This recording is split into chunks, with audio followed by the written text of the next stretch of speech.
say I really like to get into VA loans because I use mine myself. Yep. And everyone thinks it's more difficult than the other loan programs. The easiest one ever.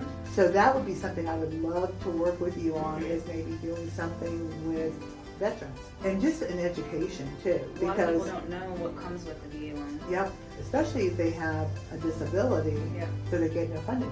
And property taxes, they're usually, if they're 100% disabled, they're exempt. Yep. So VA is much more flexible than even FHA, but much more flexible.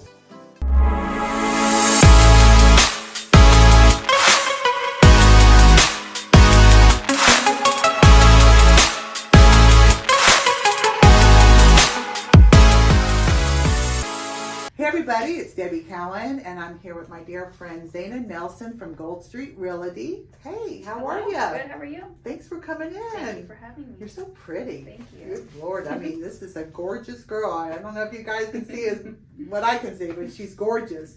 So, Zayna, one of the things that I do this video for is really kind of just to let the community know who you are, not just that you're a real estate agent, but kind of just to get to know you a little bit personally too. So I've got some facts that I will, refer to here. But tell me, how long have you been with Gold Street? Since December of last year. So pretty recent. Yes, before them I was with SelfStay. They're also in Ocala. But Gold Street just offers a different vibe. Truly. Yes, and I was attracted to it, and then I went to an open house they hosted, and I was sold. Oh yeah, I think I know which one you're talking about. It was in like Williston or something. Something like that. Yeah, where they had like the violinist. Yes. All those fancy watch dealers. Yes, I actually was supposed to go to that, and I got strep throat and I couldn't go, so I missed it, but I watched it all on. And that is the coolest thing about Gold Street, and I talk a lot about them because same reason is they're totally different than most agencies out there. So if you're looking for that whole social media and marketing, they're the pros. I mean, they really are, and very, very, very nice people too. That's for sure. Definitely. So how long were you with SelfStay? I got my license in October, end of October. I was only with them for about a month. Okay. I joined a team, and I just didn't think a team was right for me. I mean, I wanted to get as much experience as possible, but I just didn't think it was a good fit for me. Okay. So then Freddie reached out to me, and we met up, and well, you are really very new into the business, and you got into it when it's a little bit of a challenging market compared to what it was. So how are you feeling about that decision? I think I got into it at a rough time, but now it kind of started smoothing out as soon as I got in. It was a seller's market as soon as I got my license, and now it's starting to turn around back to a buyer's market. So I think I'm lucky in that sense, because now it's like I'm kind of going. It's like a good rhythm to be on right now. So do you work mainly with buyers? So far. I don't have any listings as of yet, but I feel like buyers are a little bit easier. I love buyers. And it's a more fun experience. You get to show them these houses that could be their forever home, and you're looking out for their best interests. You don't want them to move into a dump. So well, the cool thing about buyers too is depending on whether it's their first home or their upgraded home or their downgraded home, whatever it is, if you treat them right and you do the right things, I mean, it is a very long-term relationship. So you're dealing with their family members too, and you can build a plethora of referral business just from one buyer. I know you can do that with listing agents or with sellers as well. But once that house is sold, I mean, they unless they're buying something else locally, I mean, maybe you're doing one or two. But with buyers, you seem to be able to get a lot more family members and a lot more referrals that way. I'm a little bit prejudiced for buyers too, because that's what I like, is the buyers. I like you to have lots of buyers and no cash. So so you're glad you made the decision into real estate. Well, I think I watch you on Facebook, and I know that you do very, very well too. And you are with a good group that I know invests a lot in training and stuff. So what made you decide to get into real estate? If I'm being honest, the unlimited income opportunities. I mean, working a 9 to 5 is secure. You get your paycheck every 2 weeks, but you're kind of capped until you get offered once a year raise, right. right. So, and then I have 2 younger kids, so I wanted to be available if they needed anything, doctor's appointments, events, things like that. So I wanted the flexibility in my schedule. Mm-hmm. So I was like, let me try it. I mean, it definitely is more than what I expected it to be. When you watch realtors on TV, it's just they open up a door and show you a house and they get a paycheck. Right, yeah. And there's so much more to it than that. So. Yeah. What have you found? What's the biggest challenge? I'd say trying to meet the buyer standards. I mean, you get stuck with a lot of picky people sometimes, mm-hmm. and you think, oh my god, I found the perfect house for them. It checks off everything on their marks, mm-hmm. On their list, and then you show it to them and they're like, meh, no, I don't like the location, or this needs to be updated. Mm-hmm. So I'd say that just trying to accommodate different types of people. Yeah, and that is, I mean, it's true, because especially in this market, mm-hmm. you know, I was talking to an agent yesterday, and they were like, you know, there's only so much money that they can afford to do this house, but yet they keep forgetting that they're not going to be able to go bigger, better, or whatever. Mm-hmm. And there's not a whole lot of compromise. And so I think you're exactly right, you know, because when COVID was here, we were going through that insane market, mm-hmm. and it was a seller's market, that, you know, now the buyers have a little bit more of a understanding that they can ask for a little bit more, they can do, you know, they can, but the challenge is what can they really afford, because rates are up, things like that are happening. So, you know, we try to work with them and kind of give them a realistic expectation of what they can find in their price point, mm-hmm. so that when I do the pre-approval for you, I kind of let them know that, so that they're not going out there thinking, oh gee, I can do 300,000 or 350 or whatever. They know, mm-hmm. and then they also know that, you know, you may see some repairs, you may need some this, it may not be your forever home, this mm-hmm. is a starter or whatever, because people forgot about that, you know, over the last couple of years. People forgot that if they were buying their first home, that didn't have to be their last home, mm-hmm. you know. So there's a misconception that, oh, I have to be here for 30 years. And everything has to be perfect on my first home, and it very rarely is. So mm-hmm. that's it. So obviously the income opportunity, and then what, you were in law enforcement? No, I got my bachelor's in criminal justice. That's what I did want to be an attorney, but I was like, I don't really want to go through school another 3-4 years. Well, that's one of the questions I was going to ask you, because I saw that at one point you wanted to do law school, mm-hmm. but not going to do that now. 4 years of my bachelor's was enough. Uh-huh. And then now, I mean, the reality of it is that having a degree in this time and age is just, it's useless. Yeah. You get paid the bare minimum for going to school, you're in debt, and it's just not worth it. No. Mm-hmm. So trade is the way to go, mm-hmm. and real estate is technically a trade, so that's... I really think you kind of nailed it on because it is, I mean, there's very little value mm-hmm. in the cost of education today. Yep. That is for sure. Mm-hmm. And you're a veteran. Yes. So you were in the Marine Corps, mm-hmm. and how long were you there? 4 years. Okay. And I read on your Facebook that was 95% of who you are today. Tell me about that. When I joined, I was 19 years old, so I didn't have any real life experience. Mm-hmm. I was living with my family, obviously.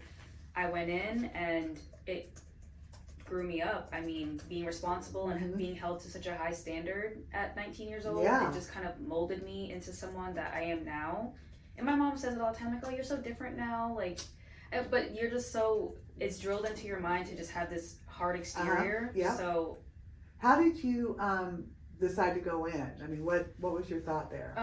Education? Yes, travel. I was born and raised in New Hampshire, so that's what I was going to ask. I didn't really get to see the world, so mm-hmm. I'm like, this would be a good opportunity. And my uncle was a Marine vet, and he's like, no, you have to go to the Marines. Army, Navy, Air Force, he doesn't even compare. So I was like, okay. And I just went for it. And I'm a Navy brat. My dad was in the Navy Marines for 30 and Navy are like this. Yep, 30 years in the service. So, mm-hmm. So I know exactly how grueling your days were, because I lived on the base. Oh, yeah. So we would see Marines, mm-hmm. you know. So it was a lot of physical activity. Mm-hmm. I mean, yeah. So did you ever regret, like when you were there, or were you like, you know, Josie? Yes. Well, Josie also, she was Army, I think. Army. and she always tells us a story about her private Benjamin story, Mm-hmm. because she's, I mean, and you too. I mean, you're both so beautiful, and that's. She goes, I had no clue what I was getting into when I got there. Yeah. And she says the same thing. It molded her at the time, and it took her mind off of a lot of things that she was going through at the time because she was too busy. Yeah. But yeah, but that was, did you decide that you didn't want to stay in? It became, I mean, I had my daughter when I was there. So okay. I actually, and she did too. and see, I knew she was in the military, but I didn't know like details. Yeah. Nice. I was actually stationed in Japan, and my daughter was born there. Oh. So she's got dual citizenship, which is cool. But once I had her, it's like the military's not family friendly. No. So I'd be at work 12 hours a day. She'd be in daycare 12 hours a day. I'd get home exhausted. Yep. Wasn't spending any time with her. And I really wanted to get my degree. So I was like, I'm going to have no time to pursue it, working these hours. And they send us to field ops and exercises in different countries. Tough. I give a lot of credit to females that are, mothers too. It's not an easy life. I mean, I grew up with my dad being gone 6 months out of the year, It's a lot. So, I totally get it, but on the woman's side of it, I mean, I would think it would be tougher, Definitely. than the guy going. So, is that the only place you were stationed? I was in Japan for 2 years. I went to Korea while I was there for about 2 months. And then I went to California my last 2 years. Oh, cool. So I wanted to re-enlist, but I'm like, no, I want to go to school and do something. So how did you get to Ocala? My husband's from here. Okay. So when he was getting out, he's a Marine also. He's like, do you want to go to New Hampshire, back to New Hampshire? Do you want to go to Florida? Where do you want to go? And I'm like, I don't want to go back to the snow. So I was like, I'll try Florida. So. And how long have you been here? 2 years. Oh, just really recent. Yeah. So, you just got out recently? No, I got out in 2017, Okay. and he got out 21. Oh, wow. Okay, so it's all very new for you. Yes. Oh, my goodness. And he's from Ocala. Yes. So he grew up, born and raised. So it had to be a little bit of a culture shock, especially coming from California. And New Hampshire's pretty big too, right? Oh, it's small. Is it? Oh, okay. It's super Is small. it like this? No, I'd say smaller than, like Ocala. Yeah. I'd say it's a little smaller. Really? Maybe about the same size. Okay. But yeah, Florida is huge compared Yeah. to up there. Yeah, but so you kind of grew up in a smaller area anyway. It was pretty much similar to Ocala, super small city, little suburbs, no country though, just city and suburbs. Really? Nice, yeah. Okay. And your family still all lives there?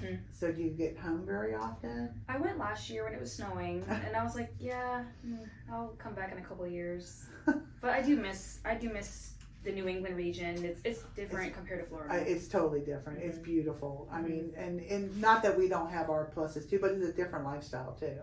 I mean, I remember I had, when I worked for a different company and I was a regional manager for them, and they were all from Indiana, the Midwest, things like that. And I remember when they came into Florida and they would come visit Florida, they always thought that the Floridian people were, we were just goofballs and we just played all the time and we just, we weren't focused on, work.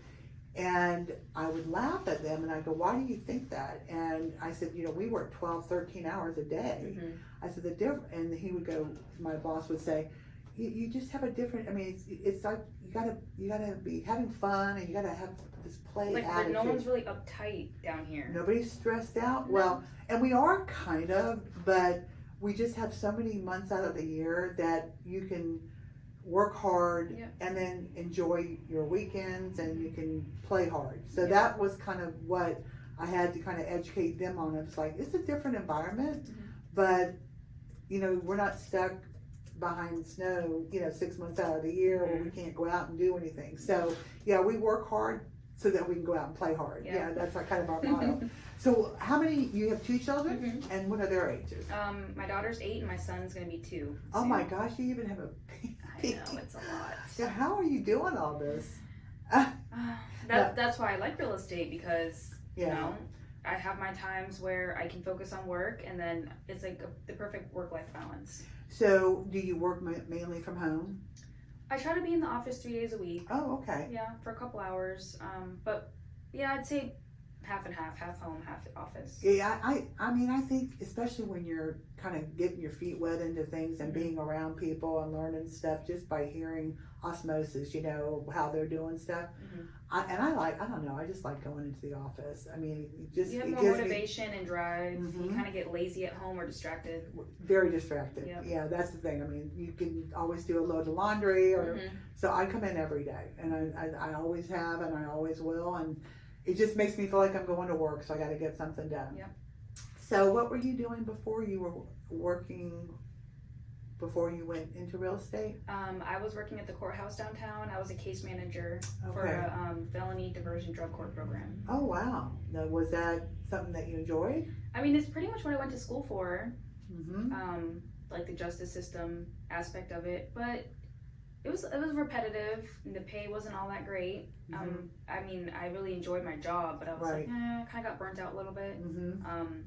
We had a lot of people in the program, so I just was spreading myself to everybody, and it was a lot. Yeah. So yeah. You don't see yourself going back in that direction?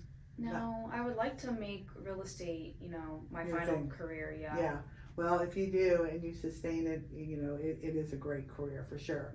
So I know that, do you think that you'll stay in Ocala long term? Maybe.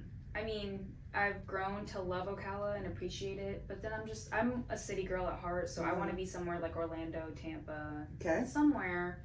But whatever happens. I mean, it's not a big deal to uproot at this point. I mean, your kids are smaller, so it's not a big deal too much. And your husband, he's in the construction world, so he has options if. Oh if yeah, we were of course, relocate. yeah. So that wouldn't be an issue. So what are you experiencing? What are you seeing in the real estate market right now? Besides the buyers, you know, are you seeing activity, still a lot of activity coming in, people paying cash?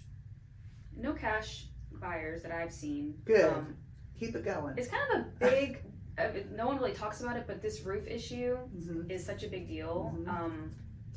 Which is, it's like, it's back to a buyer's market in a sense, but then insurances are cracking down on the age of the roofs. So now people are like, oh, you know, can we get seller's concession? Can the sellers credit us for a roof? So it's kind of. Would you consider that one like the largest challenge right now? Because I know it is for me, because it really does affect the affordability for the buyer. And you know, I mean, that's just like one more nail that these buyers have to deal with right now. But just so you know, I mean, because I know you're new, only reason why I'm telling you, but I mean, we have a lot of people right now. I think I have 8 loans in the process right now where they are replacing the roof prior to closing, because the challenge is if they don't replace it prior to, they still have to pay the higher premium until it's completed, and a lot of these people won't qualify with that higher payment. But I've got roofers that are willing to get paid at, well, I don't, but you brought that up at the Gold Street meeting that one day. Yes, I did. And so that and the whole escrow holdback that we can do, and I have an insurance agent that will write the insurance, you know, as if it is the expensive one, but there's no time frame for them to be able to reverse that out. So, I mean, and it is, I mean, our biggest challenge in the lending world right now is the affordability. And so, you know, and one thing that people are not going to know until this year, but all these houses that were bought in the last couple of years, and all the high, you know, they were paying overpriced, they were paying, you know, escalation clauses, they were doing all that stuff. They were using old taxes, you know, from the seller. This year the taxes are going to change for them, and it can be pretty, you know, so not only, I mean, I talked to buyers that are even looking at, that I've done before, that their insurances are canceling or they're increasing them up. So, you know, again, that's my biggest concern is, you know, these people that bought all these houses at a very high price, if they start seeing taxes and insurance being another issue, I mean, is it going to hurt them moving forward, you know, with that same house that they're in now? So, you know, we live in an area that is starting to bring in some, Mhm. better jobs and stuff, but we still are, on the medium income levels here. So we don't have a lot of people coming in that are making 100,000 plus unless they're, real estate agents, Right. But I mean, so that when we're dealing with these buyers makes it very difficult, Mhm. to try to find them something in today's market, in their price point, with the interest rates that they're in. Mhm. So do you, so how do you market yourself? What is it something that we would see you besides, is it Facebook or? Facebook and Instagram, and Cause you do great marketing. thank you. Mhm. Shout out to Gold Street. Shout out to Gold Street. I'd say I really like to get into VA loans because I use mine myself, Yep. and everyone thinks it's more difficult than the other loan programs. It's the easiest one ever. Mhm. I absolutely agree with you. I'm a VA specialist, and I'm telling you, I would rather do all VA than do any other loan. And it is such a benefit for veterans, and a lot of people don't realize, if you use your VA benefits once, you can use them again. A lot of 55 plus seniors think that, I used my VA, 25, 30 years ago, and yeah, you can use it. They don't know that. Yeah, they have a entitlement left over. Yeah, and or they just reuse their entitlement. Yep. And a lot of people don't realize that, they can use it as many times as they want to, as long as the other one's taken care of. So that would be something I would love to work with you on, is maybe doing something with veterans. Yes. To maybe do some sort of a event or something, because that, and just an education too. A lot of people don't know what comes with the VA loan. Yep, and the Villages is like the largest concentration of veterans, and I can't tell you how many times when I do a loan there, and they're wanting to put down 20%, and I always ask, are you a veteran? And they go, yeah, but I used it before, so, and then I flip them to VA, and they're thrilled, especially if they have a disability, so they get no funding fee. And property taxes, they're usually, if they're 100% disabled, they're exempt from. Yep, yeah, so there's a lot of things that are available, and I mean, like I said, and it's funny that typically the ones that don't like the VA loans are the sellers that had to deal with them 30 years ago. Because back then, you had to do a lot. Inspection wise, yeah. You had to have handicap, even if you didn't need handicap. You had to have all kinds of specific things, and it cost the seller money because the buyer couldn't pay for it. So they have that in their brain so the seller has it. So if you're a listing agent and you've been doing this for a while, they don't like VA loans because they think the same thing because they hear it from their sellers. So we need to figure out how to get that message out there, because that not only can we offer, the benefits and the 100% financing without mortgage insurance and all that stuff, but they can also go higher on their debt ratios with VA. Yep. So VA is much more flexible than even FHA, but much more flexible. So it's a benefit well earned and so deserved that, we just need to get the message out there, because I know when COVID was here, I probably did 30% of my business, 40% with VA, but when the last 2 years were here, you couldn't get anything other than conventional. I mean, no one, even builders, were not doing anything FHA or VA. So a lot of those buyers had to get out of the market. So I know they're out there, and now is a great time to try to figure out how to get them back into the market for that. So, and that's the other thing we're seeing. I mean, I had a VA loan done last month where they negotiated all closing costs for the buyer, and 100%. So he got into it with zero, completely zero.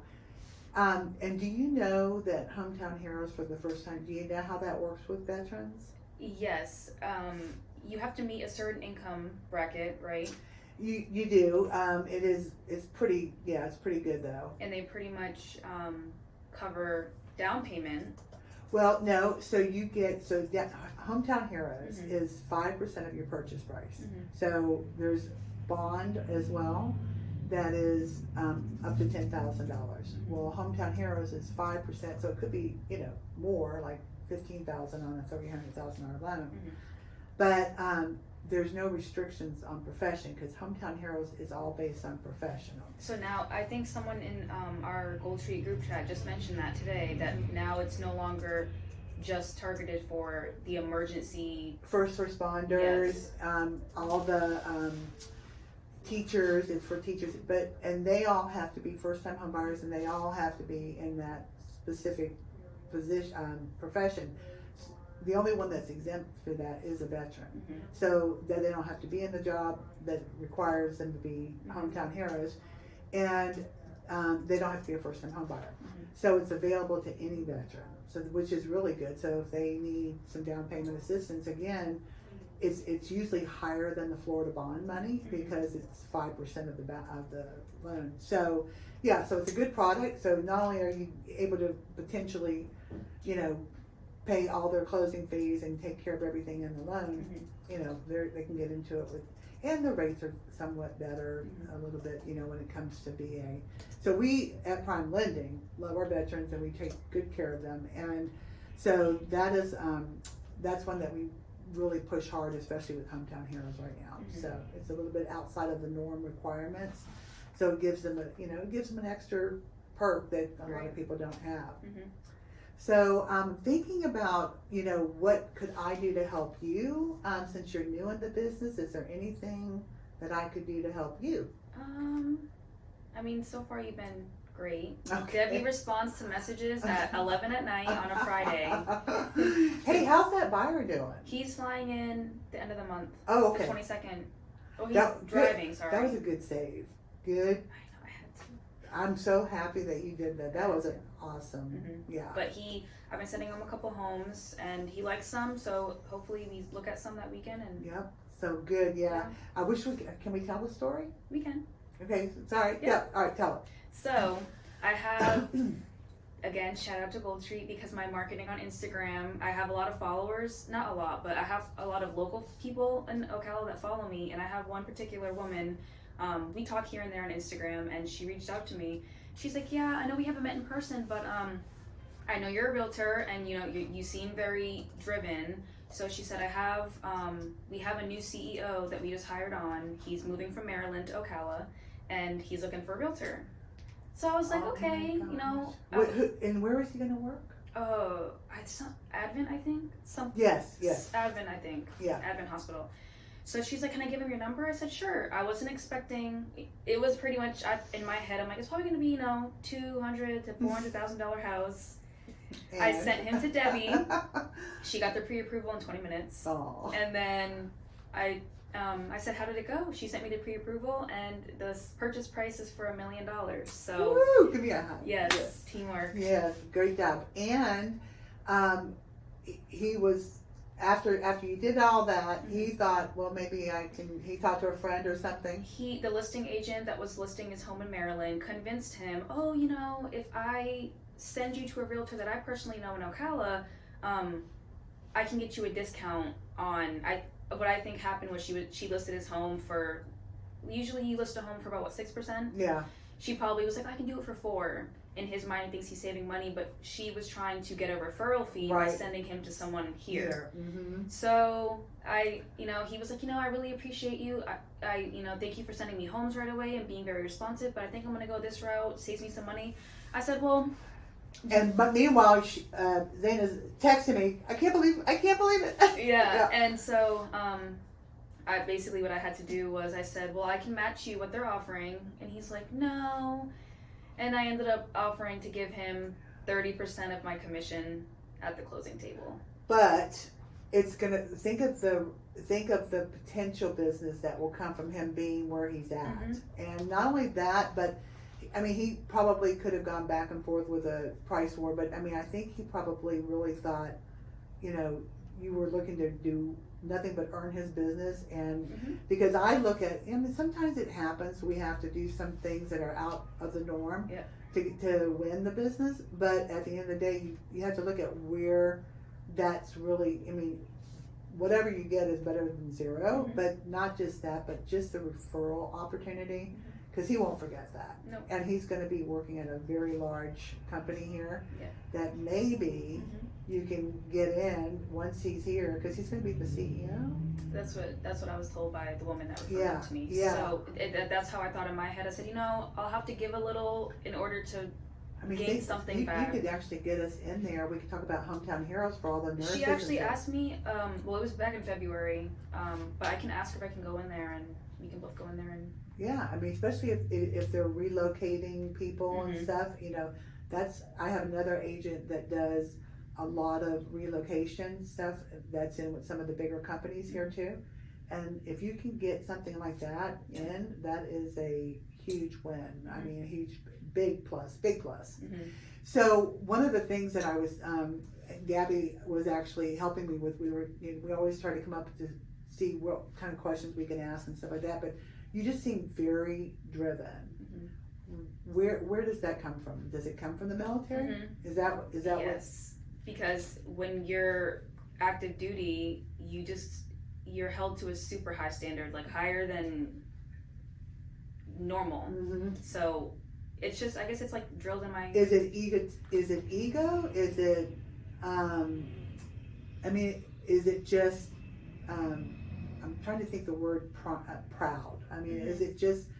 I know being in the military, because I grew up in that environment as well, and my parents were very, we were always had to be perfect, so I mean there was a lot of stuff with that.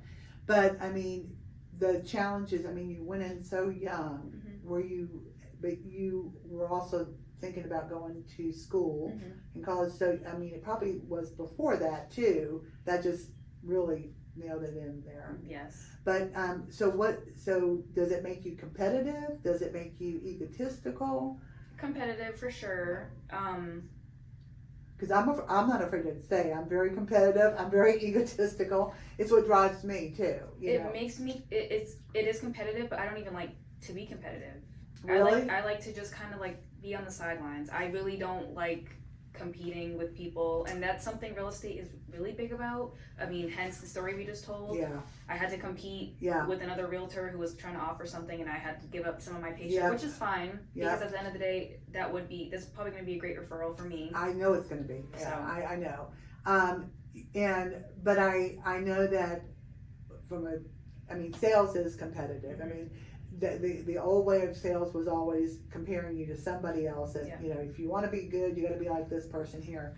But I'll tell you that it's the only job I could ever think I would be in. But I mean, I'm the kind of person that, number one, I love building relationships. I'm a people person. I like being around people. I like talking to them. That's why I love doing this, because I mean, one of the things that Sean said yesterday was, when we were having lunch, and it really resonated with me, and I looked at it and I thought, this is the coolest thing someone has said to me in a long time. But she said, it was different than just going to lunch. We were breaking bread together and learning about each other and telling each other our stories, and kind of a sisterhood, and so even though the money, because it's never about the money, not when we're doing what we're doing, because we're dealing with people and very high end as far as their biggest investment, their biggest asset and stuff like that.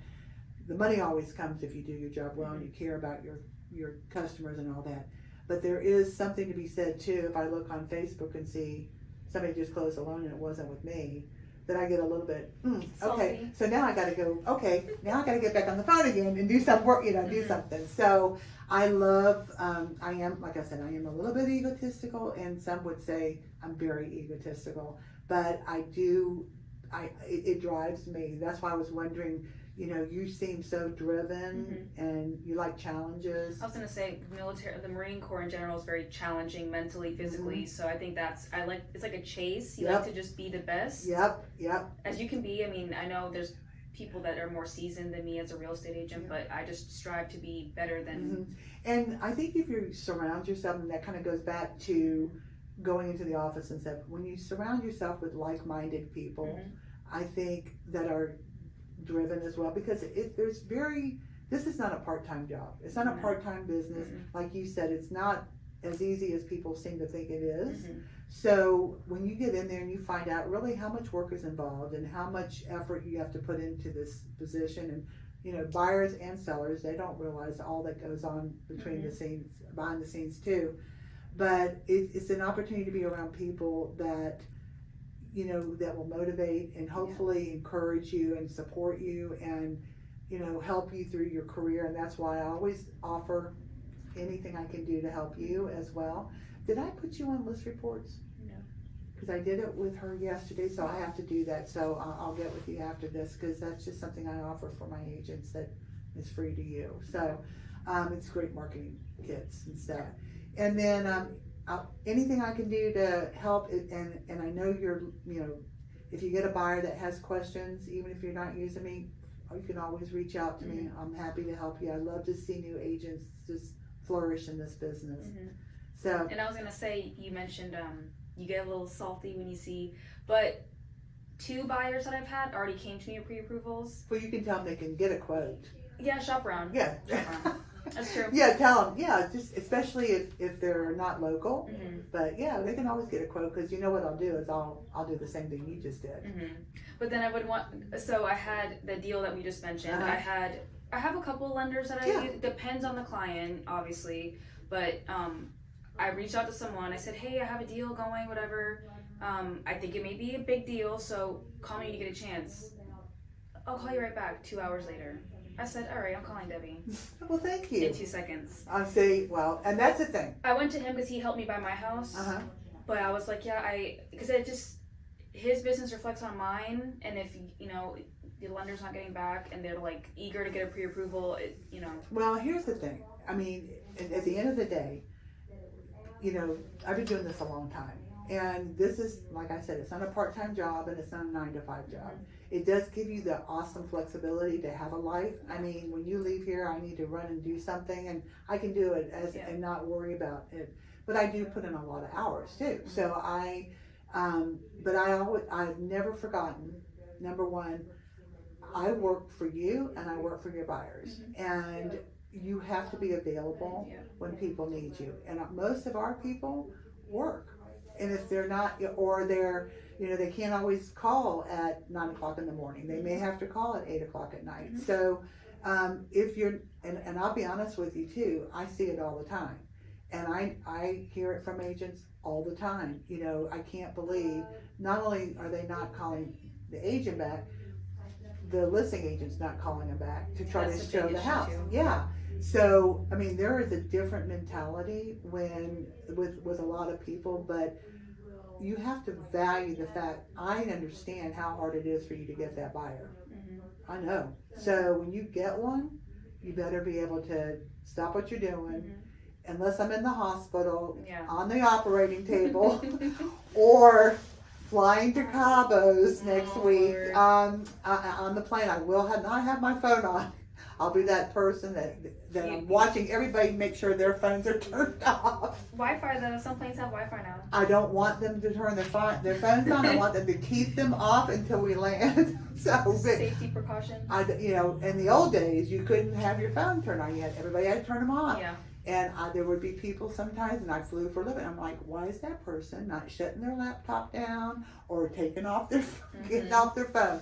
So, but yeah, I will always, if it's humanly possible, be available, because that's what, I mean, you can't sustain in the business as long as I've been doing it if you're not treating the client and the referral partner the right way. Yeah.